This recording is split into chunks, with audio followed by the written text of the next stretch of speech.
What is up, everybody? It is just now about a week and a half until the next crusade that my gaming group hosts begins, and I am scrambling to put together just a last few couple of Rust Stalkers for my first game. But this is the second kind of main crusade that I took part of in, not counting the one that I hosted myself where I really didn't know what I was doing. But there were a couple of things I learned in the last crusade that I wish I knew before I started. So I wanted to give y'all a look at what I was running. This is my second time running Admech in a crusade. I feel like the first time I was ironing out some bugs, came out with like a around a 40% win rate, which is honestly better than I thought I would do. Given Admech's current standing, I don't know if I'll do any better this time around. Fingers crossed for the data slate. But, you know, I figured there might be some insights I might be able to give for new Crusade players that I wish I had known during my first Rumble. So let's get right into it, and I'll give you guys a little look, a little tour of my order of battle for this crusade at the same time. All right, as you can see, we got Administratum loaded up over here. I got my supply limit, 980 out of 1,000, just because Admech doesn't have any units that cost 20 points, and I don't really want to spend points on upgrades just yet, because tip number one, you gotta spec out your point increases. Assuming this is an escalating crusade and not something that starts at 1,500, 2,000 points, something like that. This crusade does use points instead of power level at a ratio of 5 PL. No, at a ratio of 1 PL is 20 points, which is somewhat standard, I think, which means we start our order of battle at 1,000 points, but our first match actually starts at 750. A lot of times crusades start at 500 points. Sometimes they start at all 1,000. It really depends on your circumstances, but no matter what, you want to make sure that you have a list as close to that point limit as possible for your introduction. If we get into our units here, the crusade points largely don't matter, so I'll just make myself a little bit smaller for the sake of you being able to see things. But otherwise, I shouldn't be blocking too much important information here. So you can see that I have an HQ, a couple of troops choices, and this is where the second point comes in. Get your most important units on that order of battle as soon as possible so they can start earning XP as soon as possible. This is a mistake I made in my first crusade where I had to delete a unit of Castellan robots because I didn't realize you could not get reinforcement troops for vehicle units due to limits on that requisition. I had 3 initially, robots, and instead this time around I'm taking 4 from the get-go. You can tell from my points cost here, that's the points cost of 4 robots. And that's because that's the number of robots I have, and it's the number of robots I'm going to want to have at the end of the crusade. Because you cannot increase the number of models in that unit with the reinforcements. I believe the requisition is called like fresh faces or something like that. Does not apply to vehicle or monster units. So gotta have all 4 from the get-go. And that is kind of what I ended up building my list around. Other things are my Razor Guys, aka Sicarian Rust Stalkers. That is just my homebrew name for them. I have a full squad of 10 here because, again, I want to get them on the field and earning XP as much as possible, and I don't want to waste XP on that requisition later down the line. Here we have our Cybernetica Data Smith. I gave him a flavorful name because it's what I do. But this dude was an absolute beast in my last crusade, and I want to be able to capitalize that next time by getting him again on the field, getting him XP, because this is a character that really needs a lot of XP for him to shine. His upgrades upgrade both the castle and robots, and himself, making him quite a viable threat in melee combat aside from just a buff stick to walk around with the robots. Now, the other HQ, or the other character model I currently have, is a Tech Priest Dominus, currently totally unupgraded, which is a little bit different from what I did last time. I gave him a relic and a warlord trait last time around. This time I've decided to spend my requisitions on the Data Smith instead, who I think really needs those a lot more in order to effectively carry out their role on the battlefield. And let's take a look at their datasheet here.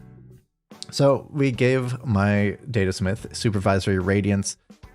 Really, if you're running robots, this is kind of a must-take. It lets you reroll all of your hits with robots hitting on a 4-up. It's going to be very good for converting those hit rolls, which is really the place where robots struggle. I run Forge World Ryza, rules-wise.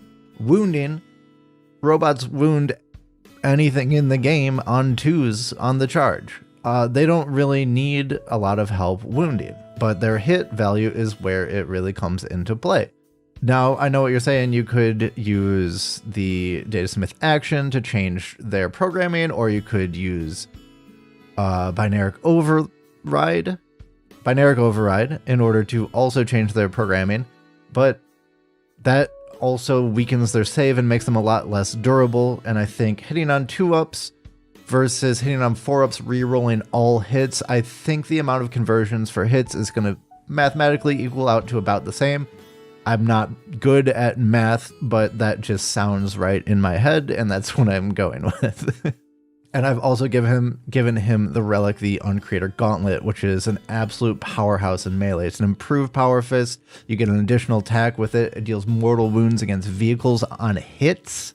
Not even on wounds, on any hit, it deals a mortal wound against vehicles.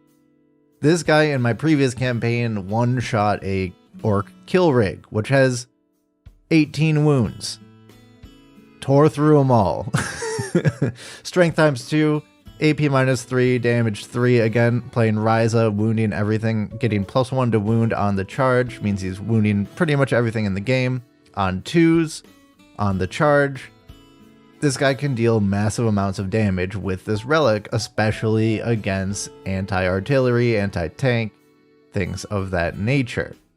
Which in Crusade people are a little bit more likely to take than in like a super competitive game. Going back to the list in general, the other places I spent my requisition points are as I spent 2 more on our Rust Stalkers, the other kind of key unit in this list. The robots are a key unit, but they don't have any requisition. There's no requisitions I can spend on them at this point in the game, so it's not really necessary. They really come into fruition after getting some XP, getting battle honors, weapon enhancements. Not really weapon enhancements for them, but battle honors, absolutely. Getting grizzled on them, very good pick, but no requisitions. Anyway, I took specialist reinforcements twice on these Rust Stalkers to give them 2 very important, well, warlord trait and also relic. First of all, I use Host of the Intermediary to give them a warlord trait, and that is the Firepoint Telemetry Cache, which just makes them super resilient against shooting attacks, which is what you want them to be resilient against, because hopefully in the fight phase they're blending anything that they touch, especially with 10 of them. I only had 5 last time and they hurt, but 10 I think can just delete most things off the board. The other requisition I used on them is Artifact Totem to give them the relic Temporcopia. I always pronounce that incorrectly, but I'm looking at it, I'm literally reading it right now, and that is what it says. Which is just another source of a fight's last ability, which is a very strong skill in a melee-oriented army, especially on Skitarii units, which don't usually have access to that sort of ability. So giving that to Skitarii units whilst keeping my cult units and characters able to use a stratagem to make things fight last means that I'll have at least 2 sources of fights last per turn during the fight phase if I have CP for it. So that's always nice to have. It's great that this is free, especially with the Nephilim changes to command points that our Crusade is going to end up using.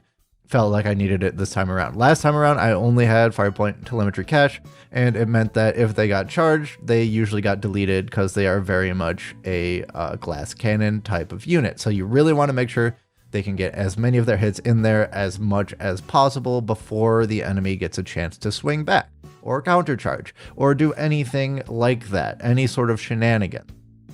So, Temper Corpia, probably my #1 pick for Rust Stalkers right now, because you can technically always put them in a boat later on in the game, and once you get your supply limit expanded to do that sort of thing. But if you don't want to put them in a boat because you have other priority targets to put them in a boat, Firepoint telemetry cache means they are very, very resilient against shooting, especially when they're in cover. It's not as good as Armor of Contempt, sure, but it's pretty damn close. Getting back to the list, we have a couple of units to round it out. 2 bog standard units of Vanguard just to fulfill the troop tax, and also because I had points left over. I could have put something else in here, maybe a boat. I could have technically fit 95 points into my list. But going back to that first point I made, where it's making sure you have a list split up as close to that first couple of point values and or power levels. Totally blanked on that one for a second. Then you'll have a much better time building with that intention. So this order of battle is 980 points in total. However, I have spec'd it out so I can bring a 745 point list to the first couple of battles where we're fighting at 750 points. 5 points off, it's not that bad. Admech doesn't have anything that costs 5 points for me to pick up that's actually worth it. So, bringing in my Tech Priest Dominus, my 2 Skitarii Vanguard, my Razor Geist, my robots, and my Cybernetica Data Smith, that rounds out to a smooth 745 points, which is exactly where I want to be at this point in the Crusade for the first 3 rounds, which are all at 750 points. Nice to have that spec'd out. Then I had some flex slots to fill with potential additions for later on during the round, or perhaps to sub something out.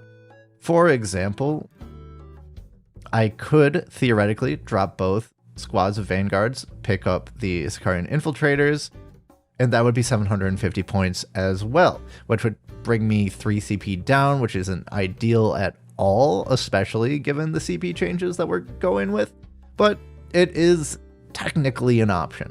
I also have Fulgurite Electro Priests because I know I'm going to run them. I ran them last time. They were surprisingly decent, especially when you get them a couple battle honors and things like that.